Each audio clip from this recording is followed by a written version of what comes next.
আসসালামু আলাইকুম সবাইকে, welcome back to my YouTube channel freelancing with Mehjabin. সবাইকে অনেক বেশি স্বাগতম জানাচ্ছি আমার আজকের এই ভিডিওতে। অনেকেই প্রশ্ন করছিলেন আপু ভিডিও কোথায়? ঈদের বন্ধের কারণে আমরা রেগুলার ভিডিও আপলোড করতে পারিনি, কিন্তু আজ থেকে আমাদের প্লেলিস্টের ভিডিওগুলো পুনরায় চলবে। ইতিমধ্যে যারা কিনা আমার ভিডিওগুলো দেখেছেন তারা ক্লিয়ার হয়েছেন ফ্রিল্যান্সিং কি, ফ্রিল্যান্সিং করার জন্য কোন কোন স্কিলগুলি আমাদের শিখতে হবে এবং সেই স্কিলগুলি শেখার জন্য আমাদের পেইড এবং ফ্রি রিসোর্সগুলো কি। আজকে আমাদের সিরিজের চতুর্থ পর্ব এবং আজকের এই পর্বে আমরা দেখার চেষ্টা করব যে ফ্রিল্যান্সিং শেখার জন্য আমাদের কোন কোন টুলসের ব্যবহার প্রয়োজন হবে। একবার শুধু স্কিল শিখলেই হবে না, সেই স্কিল নিয়ে ক্লায়েন্টের সাথে কিভাবে কথা বলতে হবে, নিজের স্কিলকে কিভাবে প্র্যাকটিস করতে হবে, চর্চা করতে হবে প্রতিনিয়ত, পাশাপাশি নিজেকে কিভাবে একজন সফল ফ্রিল্যান্সার হিসেবে তৈরি করতে হবে। এই প্রত্যেকটা কাজ যদি আমরা করতে চাই তাহলে আমাদেরকে কিন্তু কিছু টুলসের ব্যবহারও জানতে হবে। আজকের এই ভিডিওতে আমরা বেশ কিছু টুলস নিয়ে আলোচনা করব। কোন টুলসগুলো কোন কাজে আমাদের ব্যবহার করতে হবে বা কোন কাজে আমাদের ব্যবহার করতে হয় সেই বিষয়টা আমরা দেখার চেষ্টা করব। সো আপনি যদি আপনার ফ্রিল্যান্সিং ক্যারিয়ারটাকে খুব সিরিয়াসলি নিতে চান তাহলে আজকের এই ভিডিওটি সম্পূর্ণ মনোযোগ দিয়ে দেখার অনুরোধ করছি। Let's get back into the main video.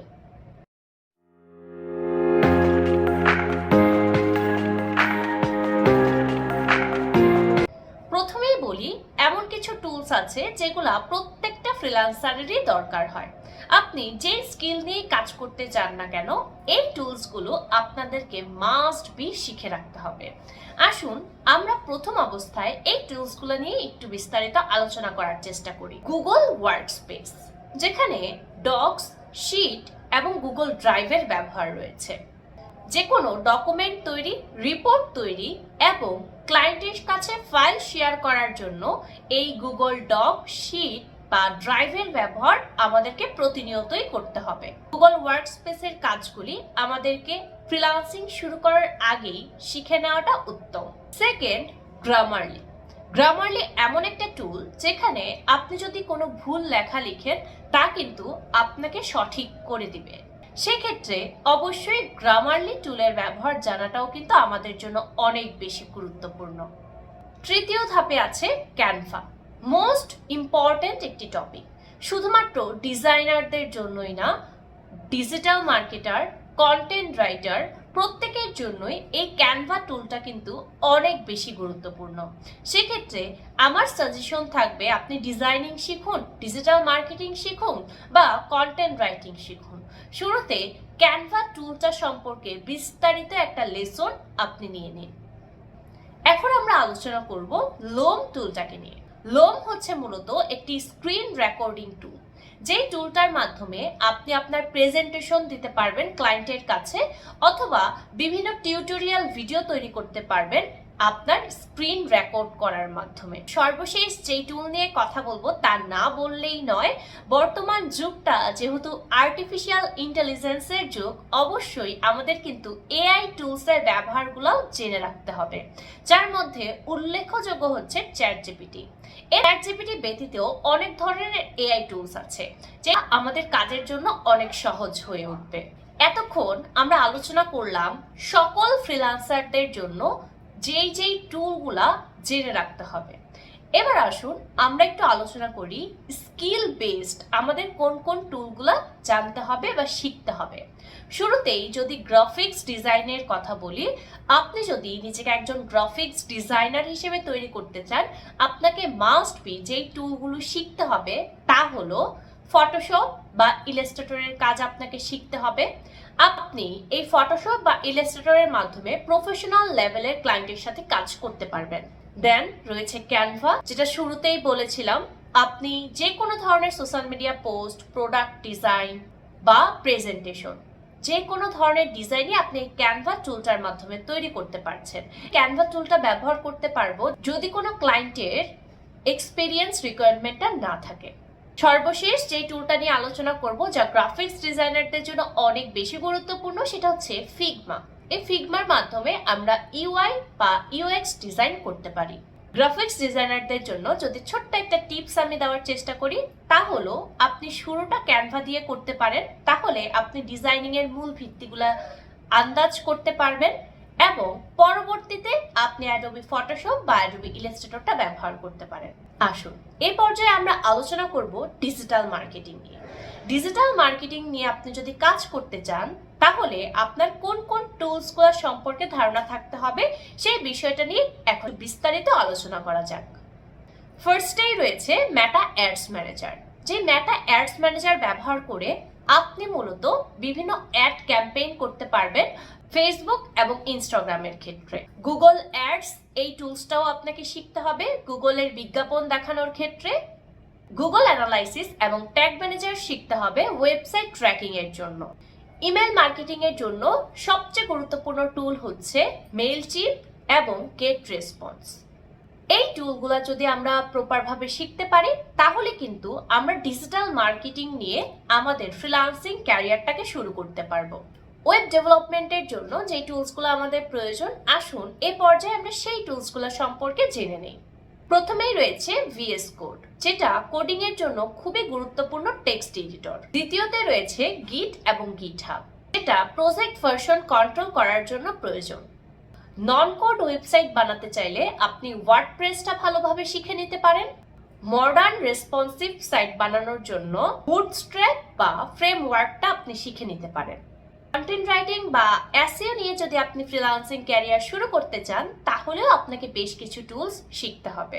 শুরুতেই রয়েছে গ্রামারলি, যেটা নিয়ে কিনা আমরা একেবারে শুরুতে আলোচনা করেছি। দ্বিতীয়ত আমরা উবার সাজেস্ট বা এসএমই রাশ দিয়ে কিওয়ার্ড রিসার্চ এবং এসইও করতে পারি। সার্ফার এসইও মূলত এসইও অপটিমাইজড কন্টেন্ট লেখার জন্য প্রয়োজন হয়। সেক্ষেত্রে আপনি যদি এসইও অপটিমাইজড কন্টেন্ট লিখতে চান, আপনি কিন্তু এই সার্ফার এসইও টুলটাও শিখে নিতে পারেন। এবার যারা কিনা ভিডিও এডিটিং নিয়ে নিজের ফ্রিল্যান্সিং ক্যারিয়ার করে তুলতে চান, তাদের জন্য বেশ কিছু টুলস যদি আমি একটু বলে দিই। ফার্স্টেই ক্যাপকাট অথবা ইনশট। আপনি প্রাথমিকভাবে যদি ভিডিও এডিটর হিসেবে কাজ করতে চান, সেক্ষেত্রে আপনি এই দুইটা টুল ব্যবহার করতে পারেন। এরপর রয়েছে প্রফেশনাল এডিটরদের জন্য অ্যাডোবি প্রিমিয়ার প্রো। আপনি যদি প্রফেশনাল ভাবে ভিডিও এডিটিং করতে চান, সেক্ষেত্রে আপনাকে এই প্রিমিয়ার প্রো এর কাজগুলো সম্পূর্ণ শিখে নিতে হবে। পাশাপাশি আপনি একেবারেই সহজভাবে কাজ করতে পারবেন ফিল্মোরা টুলসটাকে ব্যবহার করে। সেক্ষেত্রে এই ফিল্মোরা টুলসটা কিন্তু আপনি ডেস্কটপ ভার্সনও পেয়ে যাচ্ছেন। আপনি চাইলে এই ফিল্মোরা টুলসটাও শিখে নিতে পারেন। এতক্ষণ আলোচনা করেছি যে ফ্রিল্যান্সিং এর জন্য আমি যদি কোনো নির্দিষ্ট একটা স্পেসিফিক স্কিল বাছাই করি, তাহলে আমাদেরকে কোন কোন টুলগুলো শিখতে হবে। এবার আসুন আমরা একটু আলোচনা করব আমরা ক্লায়েন্ট কমিউনিকেশনের জন্য কোন ধরনের টুলসগুলো ব্যবহার করব এবং এই ক্লায়েন্ট কমিউনিকেশনটা করতে হলে আমাদের কোন টুলসগুলো শিখতে হবে। প্রথমেই রয়েছে জিমেইল এবং গুগল মিট। ক্লায়েন্টের সাথে কমিউনিকেশন করার জন্য এই দুইটা টুলস কিন্তু অনেক অনেক বেশি গুরুত্বপূর্ণ। সেক্ষেত্রে এই দুইটা টুলসের ব্যবহার জানা কিন্তু আমাদের জন্য বাধ্যতামূলক। দ্বিতীয়তে আমরা পেয়ে যাচ্ছি জুম, পাশাপাশি লুম। এই দুইটার মাধ্যমে আমরা ক্লায়েন্টকে আমাদের প্রেজেন্টেশনটা শো করতে পারি বা প্রেজেন্টেশনটা বোঝাতে পারি। আমরা স্ল্যাক টুলটাকে ব্যবহার করতে পারি টিম ও ক্লায়েন্টের সাথে কমিউনিকেশনের জন্য। ট্রেলো এবং নোশনটাকে ব্যবহার করতে পারি আমাদের শিডিউল আপডেট করার জন্য। টগি টুলটা ব্যবহার করতে পারি আমাদের টাইম ট্র্যাক করার জন্য এবং পেওনার, ওয়াইস বা পেপাল আমরা ব্যবহার করতে পারি আমাদের পেমেন্ট বুঝে নেওয়ার জন্য। ক্লায়েন্ট কমিউনিকেশনের জন্য আমাদের এই টুলসগুলাই জেনে নিলে আমরা আমাদের পরবর্তীতে যখন ক্লায়েন্টের সাথে কাজ করতে যাব, ক্লায়েন্টের সাথে কমিউনিকেশন করতে যাব, তখন আমাদের জন্য অনেক বেশি সহজ হয়ে উঠবে। আমরা তো অনেকগুলা টুল নিয়ে আলোচনা করলাম, তাই না? এখন প্রশ্ন হচ্ছে কোন টুলটা আমরা আগে শিখব। আসুন সেটা আমরা একটু বিস্তারিত আলোচনা করি। আমার সাজেশন হলো, আপনি যদি বিগিনার হন তাহলে ক্যানভা, গ্রামারলি এবং গুগল ডকস দিয়ে আপনি শুরু করুন। আপনি যদি ডিজাইন নিয়ে কাজ করতে চান, তাহলে শুরু করুন ক্যানভা দিয়ে, দেন আপনি ফটোশপে যান, এরপর আপনি ইলাস্ট্রেটরে মুভ করুন। আপনি যদি মার্কেটিং নিয়ে কাজ করতে চান, তাহলে স্টার্ট করুন মেটা অ্যাডস ম্যানেজার দিয়ে, দেন আপনি গুগল অ্যাডস নিয়ে কাজ করতে পারেন এবং সর্বশেষ আপনি মেইলচিম্প নিয়ে কাজ করতে পারেন। আপনি যদি কন্টেন্ট রাইটিং শিখতে চান তাহলে ফার্স্টে আপনি গ্রামারলিটা শিখুন, দেন আপনি সার্ভার এসইওতে মুভ করুন। ওয়েব ডেভেলপারদের জন্য শুরুতে আপনি HTML শিখুন, দেন CSS শিখুন, দেন ওয়ার্ডপ্রেস শিখুন এবং সর্বশেষ আপনি GitHub ব্যবহার করুন। এবার অনেকেই বলতে পারেন যে ম্যাম, যেই টুলগুলো আপনি আলোচনা করলেন সেই টুলগুলো কি ফ্রি নাকি পেইড? এখানে অনেকগুলা টুলই আছে যেগুলো একেবারেই ফ্রি। আমরা চাইলে সেই ফ্রি টুলগুলাই কিন্তু শিখতে পারি। যেমন ক্যানভা ফ্রিও আছে, ক্যানভা পেইডও আছে। আপনি ক্যানভা ফ্রি টুলটার মাধ্যমে কিন্তু ডিজাইনিংটা শিখতে পারেন। পরবর্তীতে আপনার যদি প্রয়োজন মনে হয় তাহলে আপনি ক্যানভা প্রোতে বা ক্যানভা পেইডে মুভ করতে পারেন। গ্রামারলিও আমাদের ফ্রি ভার্সন আছে, পেইড ভার্সন আছে। আপনি চাইলে ফ্রিটা দিয়ে স্টার্ট করে পরবর্তীতে প্রয়োজন মোতাবেক পেইড ভার্সনে মুভ করতে পারেন। আজকের এই ভিডিওটা আপনাদের জন্য যদি হেল্পফুল হয় তাহলে ভিডিওতে লাইক দিয়ে পাশে থাকবেন। নিচে কমেন্ট করে জানান আপনি নিজের কোন স্কিলটা নিয়ে ফ্রিল্যান্সিং যাত্রা শুরু করতে চাচ্ছেন। আর ডিজিটাল ক্যারিয়ার নিয়ে নিয়মিত আপডেট পেতে এখনই আমার চ্যানেলটিকে সাবস্ক্রাইব করে ফেলুন। দেখা হবে পরের ভিডিওতে। টিল দেন স্টে স্মার্ট এবং স্টে